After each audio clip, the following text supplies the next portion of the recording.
Bueno, vamos a ver, entonces hoy, ¿me escuchan bien? ¿Y ven bien?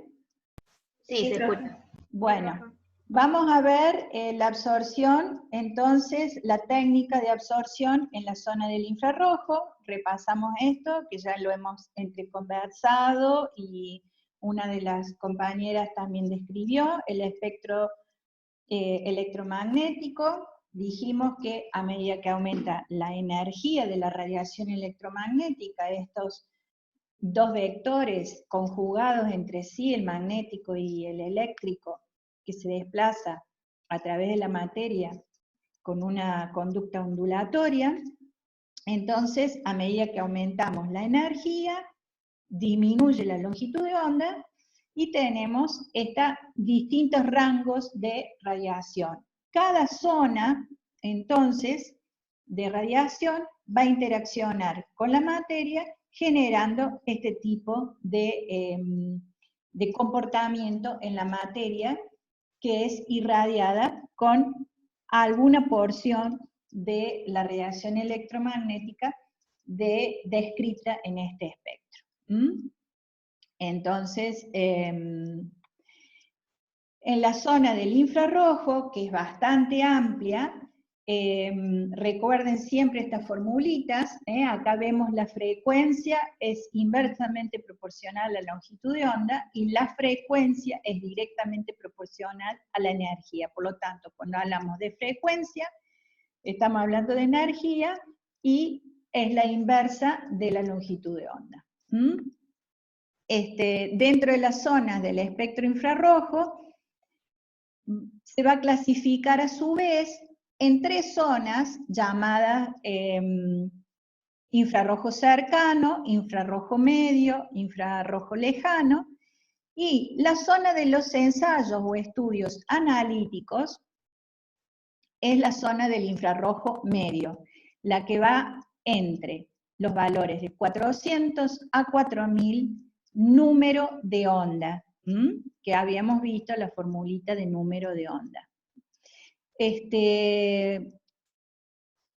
Volvemos a ver la composición de la radiación electromagnética. Dijimos los dos vectores perpendiculares entre sí, el vector eléctrico y el magnético, y el desplazamiento como onda. Entonces, tenemos el comportamiento de onda de amplitud entre cresta, máximo y mínimo de cresta. Tenemos los valores de longitud, que es la distancia entre cresta y cresta, longitud de onda. La frecuencia, que es el número de ondas por unidad de tiempo, y el número de ondas es el número de ondas por unidad de longitud, de espacio. Acá tenemos nuevamente la correlación de las variables interconectadas entre sí, donde podemos observar la interrelación entre el vector eléctrico y el magnético, es decir, el comportamiento ondulatorio. Entonces simplemente estamos repasando lo que vimos la clase pasada. Nuevamente el espectro, acá nada más que tenemos la técnica que vimos la semana pasada, y ahora esta, donde fíjense cómo es la longitud de onda de la zona más energética, por ejemplo el ultravioleta. Luego vamos incrementando el número de la longitud de onda cuando vamos por el visible, y mucho más en la zona del infrarrojo, y vamos disminuyendo la energía. Bien, la técnica que vamos a ver hoy es una técnica prácticamente, diría, universal, aplicable a todos los componentes orgánicos e inorgánicos. En principio la técnica surgió para el estudio de moléculas orgánicas, luego se extendió a las inorgánicas también, gases, líquidos y sólidos, o sea, universal, digamos, la técnica. Hay una limitación, que ya la vamos a ver, pero es ínfima, y es una técnica que es cualitativa, o sea que nos va a permitir la identificación de estructuras, moléculas, compuestos y mezclas entre ellos, y cuantitativo porque también nos va a permitir determinar en una mezcla cuánto hay de cada uno de estos compuestos que componen una mezcla determinada.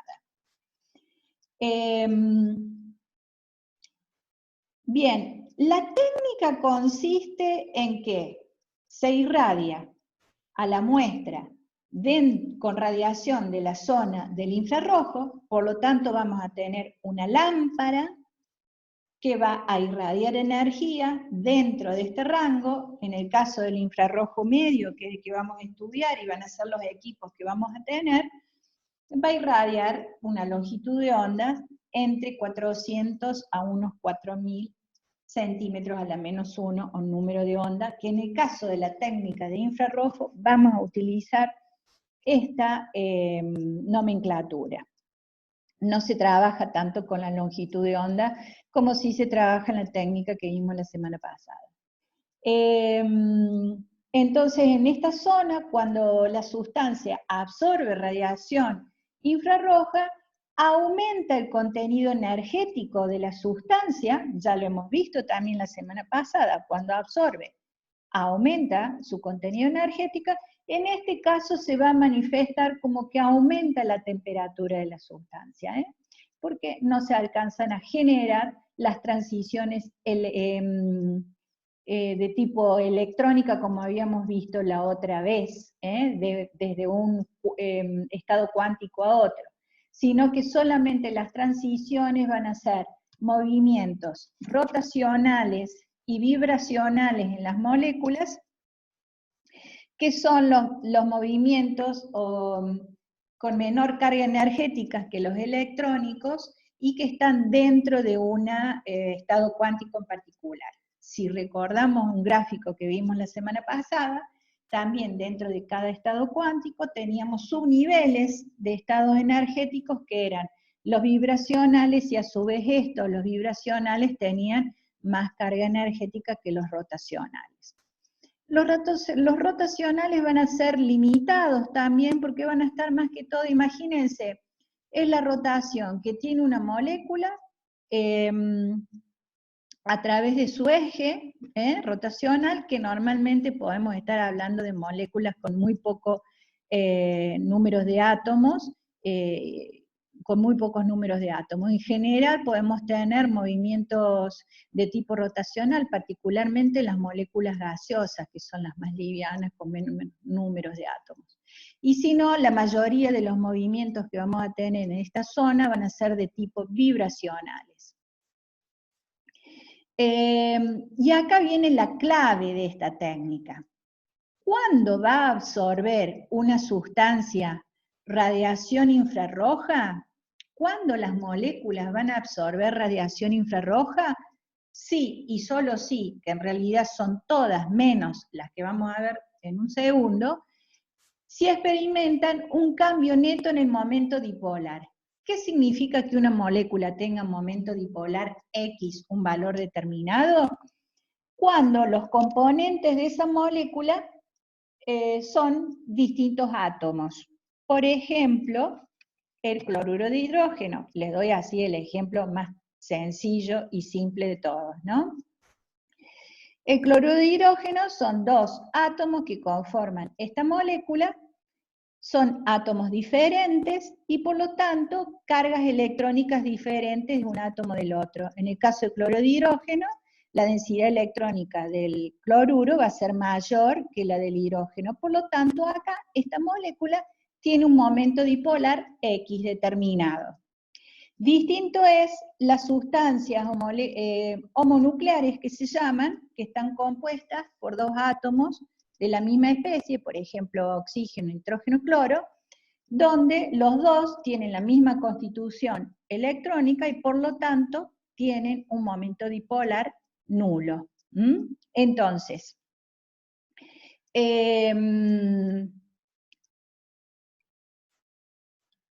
todas las moléculas orgánicas e inorgánicas van a absorber en el infrarrojo menos estas poquititas, ¿sí? Por lo tanto es una técnica universal.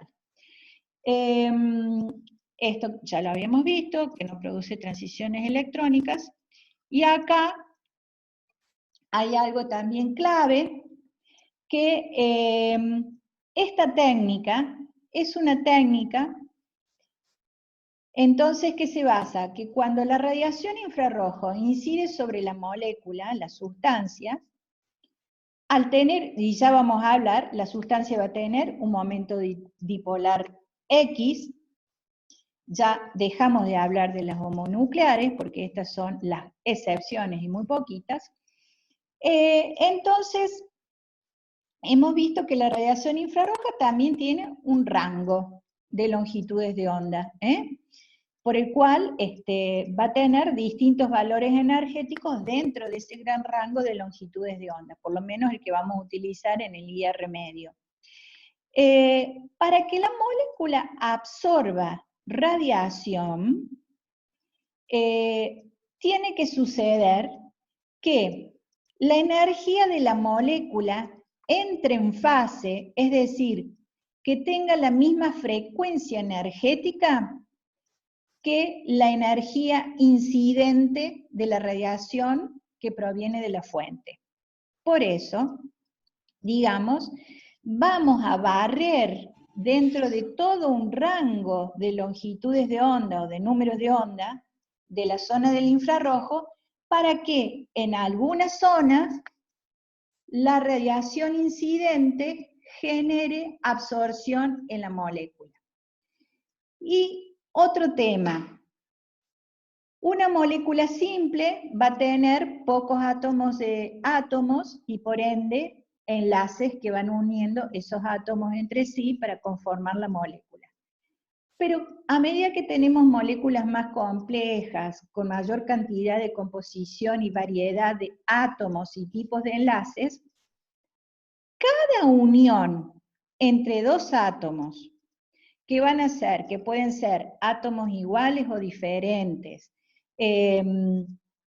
tipos de enlaces simples, dobles o triples, es decir, infinitas variedades de uniones entre dos átomos con un tipo de enlace para conformar una molécula determinada, cada una de esas uniones entre dos átomos con un enlace, y a su vez esos dos átomos con un enlace unidos a otros y a otros, es decir, con todo un vecindario de átomos con enlaces, cada una de esas uniones va a absorber energía en un valor de número de onda o longitud de onda determinado. Y eso va a generar una señal en el espectro infrarrojo, y por lo tanto vamos a tener una sumatoria de señales dependiendo del número de tipo de uniones entre átomos y enlaces, y eso se va a reproducir dependiendo la cantidad de uniones, por ejemplo, carbono, enlace simple carbono, carbono, enlace simple hidrógeno, carbono, doble enlace oxígeno, etcétera, que se van a ir superponiendo y así me va a armar un espectro. Por lo tanto, este espectro va a ser un espectro con muchas señales características dentro de un rango de longitudes de onda entre 400 a 4000 números de onda, que va a ser un espectro que se le dice muy fino y que a mí me va a permitir identificar muy, pero muy bien de qué molécula se trata.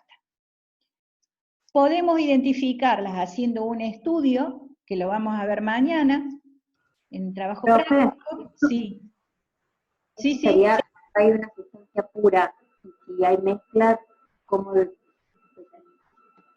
de una sustancia pura, perfecto. Si hay mezcla, bueno, tenemos señales correspondientes a más de un componente, dependiendo la mezcla.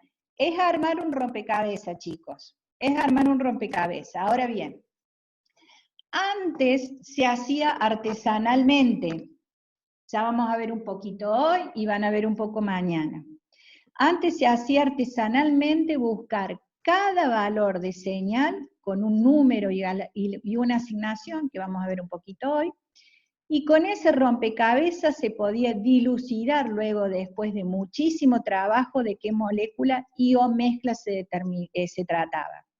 Hoy por hoy los equipos vienen con una amplísima base de datos, que por supuesto tiene un costo, aparte del equipo en sí mismo, pero esa base de datos nos permite decir, nosotros introducimos una muestra problema al equipo, elaboramos el espectro y la base de datos nos va a decir si se trata de una sustancia pura o una mezcla de sustancias y de cuáles podrían ser las sustancias con un cierto grado de veracidad.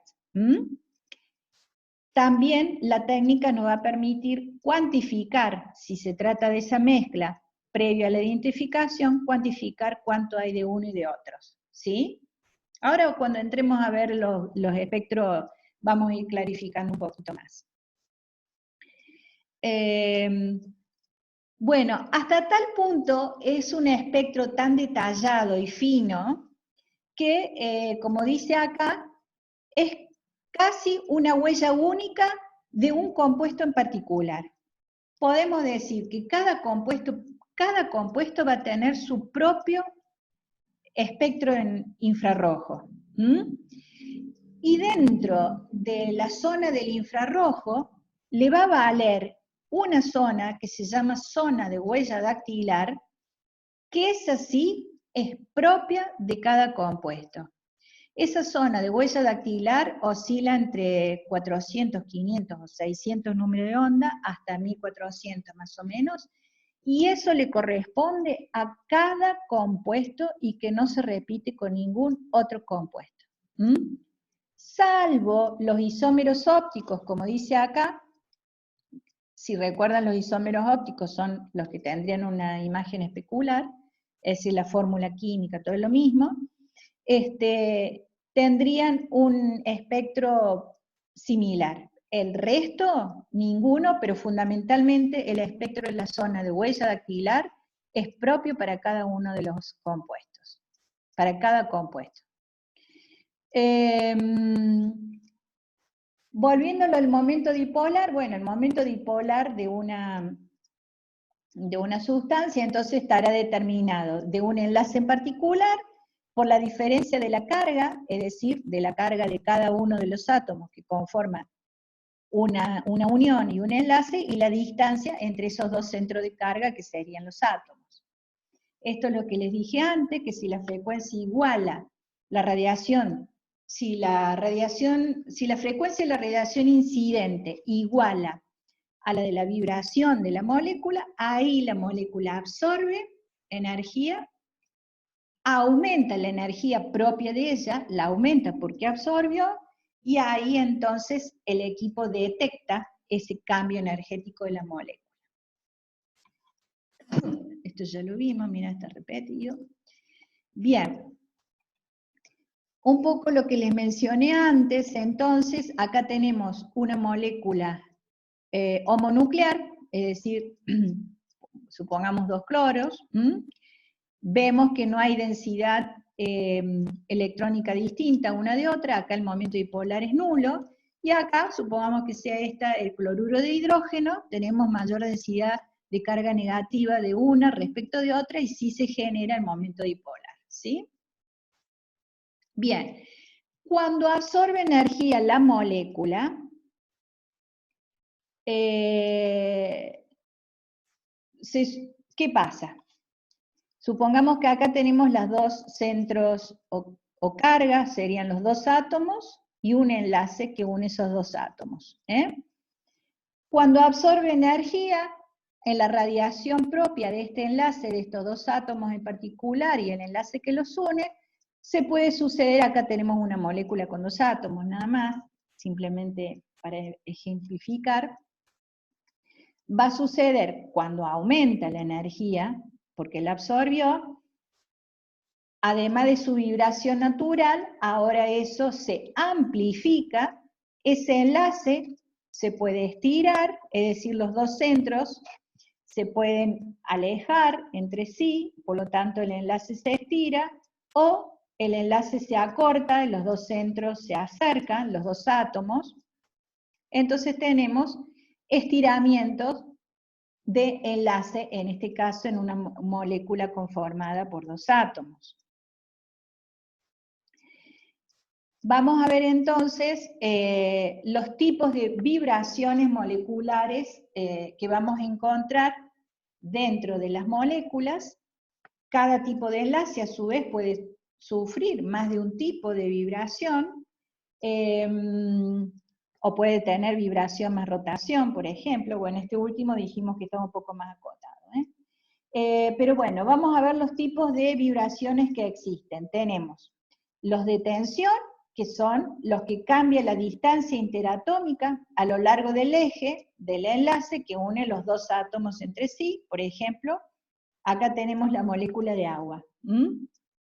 Tenemos 3 átomos y 2 enlaces que unen estos 3 átomos.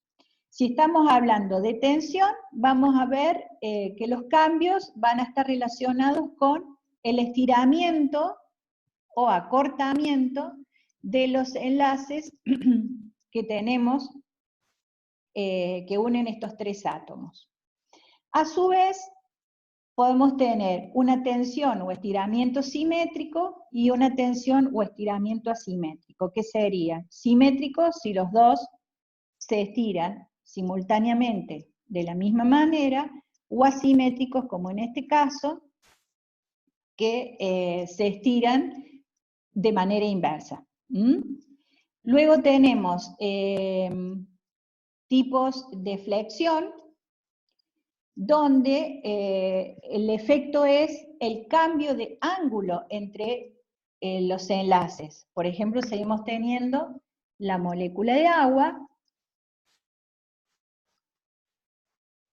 La molécula de agua, un cambio de enlace podría ser el efecto tijera, es decir, que los dos enlaces se acercan o se alejan entre sí, como si fuera una tijera, en el plano quiere decir en el mismo plano, es decir, este efecto tijera, acercamiento o alejamiento entre sí, dentro de un mismo plano, como si estuviese la tijera sobre una mesa, por así decirlo. Este otro efecto que se llama balanceo, también dentro del mismo plano, como si estuviera sobre una mesa, sobre un escritorio. El balanceo es cuando estos dos enlaces van hacia un lado y hacia el otro, es decir, como un péndulo de un reloj antiguo, por ejemplo. Este otro caso, estos otros 2 casos, es cuando el efecto es fuera del plano, es decir, si nos imaginamos que la molécula está sobre la mesa, tenemos el caso del aleteo, que sería, por ejemplo, que estos dos suban sobre la mesa, o sea, se eleven sobre la mesa y bajen por debajo de la tabla de la mesa, o sea, un aleteo, digamos, simultáneamente los dos suben o los dos bajan respecto de este centro, centro. Y el caso de torsión, donde uno de los enlaces está sobre el plano y el otro por debajo del plano y viceversa. A ver, Profe, ¿le puedo hacer una pregunta? Sí. Sobre la tensión asimétrica. O sea, quiere decir que primero se estira uno y después el otro, pero los dos con la misma longitud, ¿no?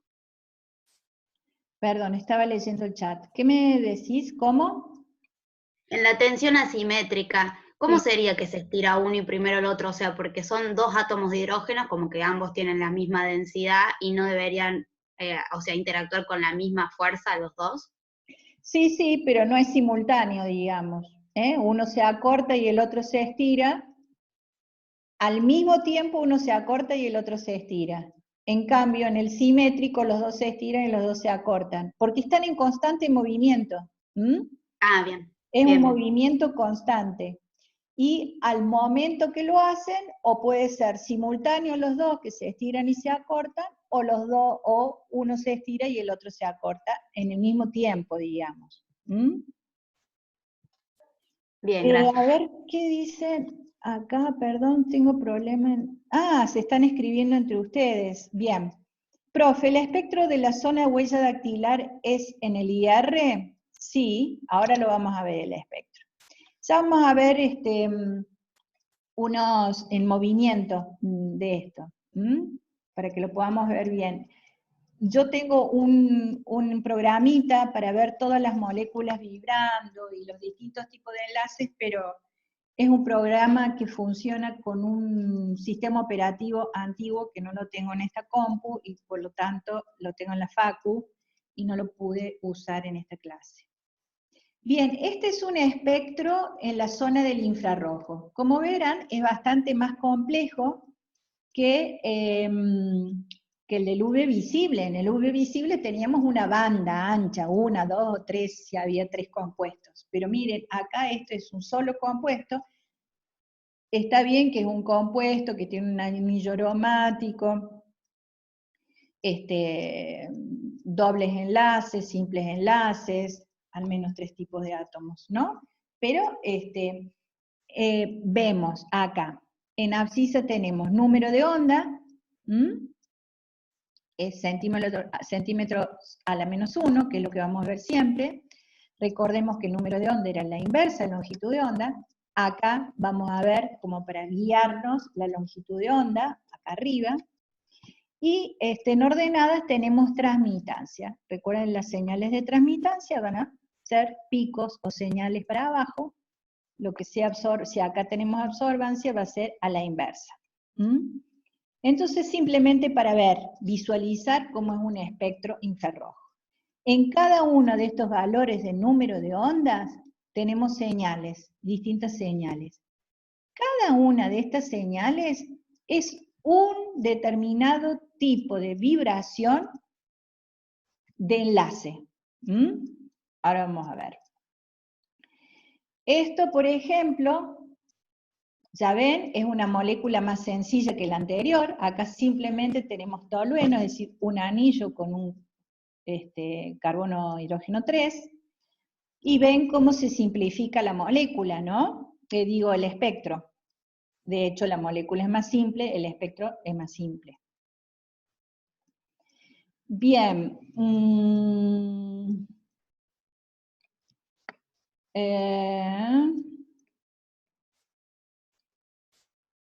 Bueno, ya hemos hablado. Para guiarnos, entonces, fíjense, acá tenemos la zona del infrarrojo medio que vamos a trabajar en esta clase y la de mañana, que oscila entre 400 más o menos a 4000 número de ondas, y vamos a tener estos rangos. Por ejemplo, entre unos 2600, 2700 a unos 3700 número de onda, van a vibrar los enlaces simples de hidrógeno con nitrógeno, con oxígeno, con carbono. A su vez, estos enlaces simples de hidrógeno con estos átomos van a vibrar más o menos en estos rangos, nitrógeno-hidrógeno en estos valores de número de onda, oxígeno-hidrógeno entre estos rangos, carbono-hidrógeno entre estos rangos. Digo entre estos rangos porque si bien este enlace carbono-hidrógeno va a vibrar alrededor de los 3000 más o menos, a su vez también podemos tener cierto corrimiento por los tipos de enlace vecinos que tenga esta molécula. Es decir, la molécula va a ser una sumatoria de átomos unidos a otros átomos por tipos de enlaces simples, triples, dobles. Por lo tanto, por eso hablamos de rangos, porque esto va a oscilar un poquito más o menos de acuerdo también a los tipos de átomos y uniones vecinas que tenga la molécula.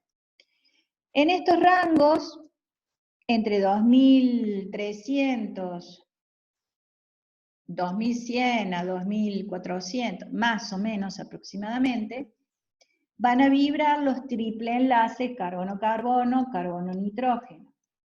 En este rango, 1600, 1800, los doble enlaces. Y acá la zona rosada es la región de la huella dactilar, que alguien me preguntó en el chat, y a ver si tengo más, ¿sí? Carolina Noelia Tula. Esta es la zona de huella dactilar, entre 400 a 1400 número de onda, donde esta zona, la zona, el espectro que aparezca en este rango es lo que le decimos huella dactilar, y este sí o sí es el representativo de cada compuesto. Por eso se llama huella dactilar, así como cada uno de nosotros tenemos nuestra huella dactilar y que no se le compara ni repite a ningún otro individuo, que es nuestra y nos pertenece a cada uno de nosotros. Lo mismo sucede con cada compuesto, tiene su propia huella dactilar en la zona del infrarrojo, en ese rango de número de onda. Por lo tanto, si en nuestra base de datos tenemos una gran cantidad de compuestos, analizando la zona de la huella dactilar, podemos ya identificar de qué compuesto se trata. Si no, hacemos un estudio de investigación entre esta zona y cada una de las señales que aparezcan acá, en esta otra zona. Cuanto más carbonos y simple enlace hidrógeno tengamos, esta zona va a ser más intensa, con mayor intensidad la señal, o si tenemos varios de estos tipos de enlace, o de este tipo, bien, acá está descrito lo que dice el gráfico que acabamos de leer. Pequeñas diferencias en la estructura originan cambios importantes en esta zona. Por eso es clave. Bien, entonces dijimos en un análisis cualitativo.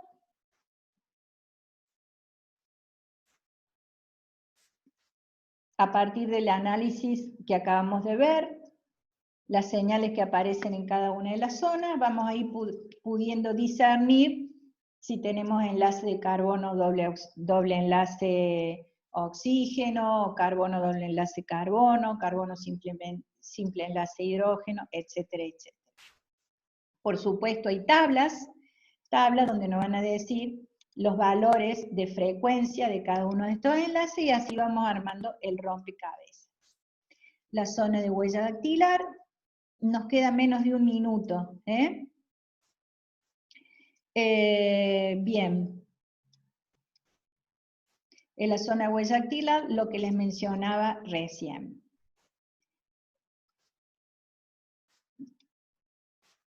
Bien, vamos a cortar acá porque ya termina y arrancamos con